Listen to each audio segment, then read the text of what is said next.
മുനമ്പം വഖഫ് ഭൂമി വിഷയത്തിൽ judicial commission നിയമനം റദ്ദാക്കിയ ഹൈക്കോടതി വിധിക്കെതിരെ സർക്കാർ നൽകിയ അപ്പീൽ ഹൈക്കോടതി ഇന്ന് പരിഗണിക്കും. ചീഫ് ജസ്റ്റിസ് അധ്യക്ഷനായ ഡിവിഷൻ ബെഞ്ചാണ് കേസ് പരിഗണിക്കുന്നത്. വിവരങ്ങളുമായി സാനു കെ സജീവുണ്ട്. സാനു, വിവരങ്ങൾ.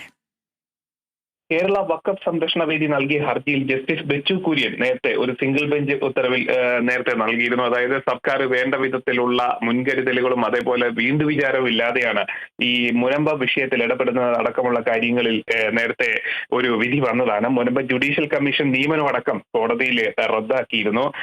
കൃത്യമായിട്ടുള്ള കൂടിയാലോചനകളില്ലാതെ നിയമസാധ്യതയില്ലെന്ന് കാട്ടിയാണ് അന്നത്തെ ജുഡീഷ്യൽ കമ്മീഷൻ നിയമനമടക്കം ഹൈക്കോടതി റദ്ദാക്കിയ കേരള വഖഫ് സംരക്ഷണ വേദി നൽകിയ ഹർജിയിൽ ജസ്റ്റിസ് ബിച്ചു കുര്യൻ തോമസിന്റെ ആയിരുന്നു സിംഗിൾ ബെഞ്ച് വിധി.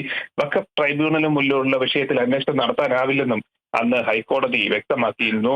കമ്മീഷനെ നിയോഗിക്കാൻ സർക്കാരിന് അധികാരമുണ്ടെന്നും എന്നാൽ മനസ്സിരുത്തിയിട്ടുള്ള നടപടികളല്ലെന്നും അന്ന് ഹൈക്കോടതി ചൂണ്ടിക്കാണിച്ചിരുന്നു.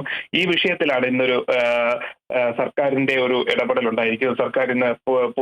സർക്കാരിന്റെ വാദമാണ് ഇന്ന് നടക്കാൻ പോകുന്നത്. അതായത് ജുഡീഷ്യൽ കമ്മീഷനെ അടക്കം റദ്ദ് ചെയ്ത വിധിക്കെതിരെയാണ് സർക്കാർ ഹർജി നൽകിയിരിക്കുന്നത്. ചീഫ് ജസ്റ്റിസിന്റെ നേതൃത്വത്തിലുള്ള ഒരു ബെഞ്ചാണ് ഈ വിഷയവുമായി ബന്ധപ്പെട്ടുകൊണ്ടുള്ളൊരു വിധി പുറപ്പെടുവിക്കുന്നത്. ഉച്ചയ്ക്ക് 1:30 ഇതുമായി ബന്ധപ്പെട്ടുള്ള വിധി ഉണ്ടാവുക.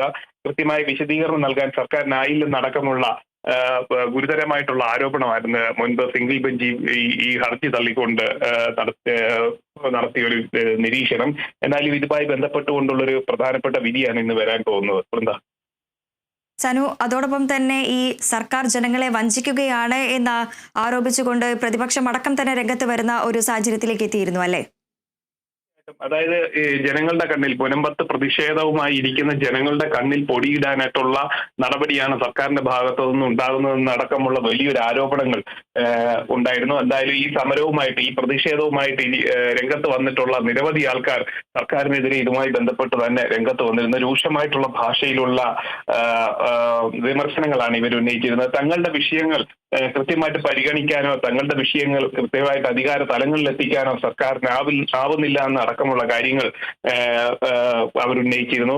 എന്നാൽ സർക്കാർ പറഞ്ഞിരുന്നത് തങ്ങൾക്കാവുന്നതെല്ലാം ചെയ്യാം എന്നുള്ളൊരു നിർദ്ദേശമാണ് ഈ സമരവുമായി ബന്ധപ്പെട്ട് ഈ വഖഫ് ഭൂമിയായി പ്രതിഷേധം ഉന്നയിക്കുന്നവരുമായി ബന്ധപ്പെട്ട് സർക്കാർ അവർക്ക് നൽകിയിരുന്നത്. എന്തായാലും ഇതുമായി ബന്ധപ്പെട്ടുകൊണ്ട് നിരവധി സ്ഥലങ്ങളിൽ മുനമ്പത്തിന് പുറമെ കോഴിക്കോട് അടക്കം തിരുവനന്തപുരത്ത് അടക്കം ഇത്തരത്തിലുള്ള വിഷയങ്ങൾ നിലനിൽക്കുന്നുണ്ട്.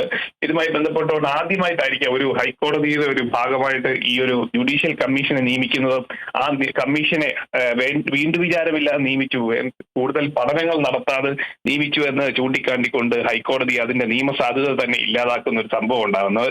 അതപ്പം ആ ഒരു വിഷയവുമായി ബന്ധപ്പെട്ടുകൊണ്ടുള്ള ഒരു വിധിയാണ് ഇന്ന് വരാൻ പോകുന്നത്. എന്തായാലും ഏറെ പ്രതീക്ഷയോടുകൂടിയാണ് മുനമ്പത്തെ ജനങ്ങൾ, ഈ പ്രതിഷേധവുമായി ഇരിക്കുന്ന മുനമ്പത്തെ ജനങ്ങൾ ഈ ഒരു ഹൈക്കോടതിയുടെ നടപടികളെ വീക്ഷിക്കുന്നത്. തങ്ങൾക്ക് അനുകൂലമായിട്ടൊരു നിലപാടുണ്ടാവും എന്നുള്ളൊരു പ്രതീക്ഷയിൽ തന്നെയാണ് അവരുള്ളത്. ശരി സാനു.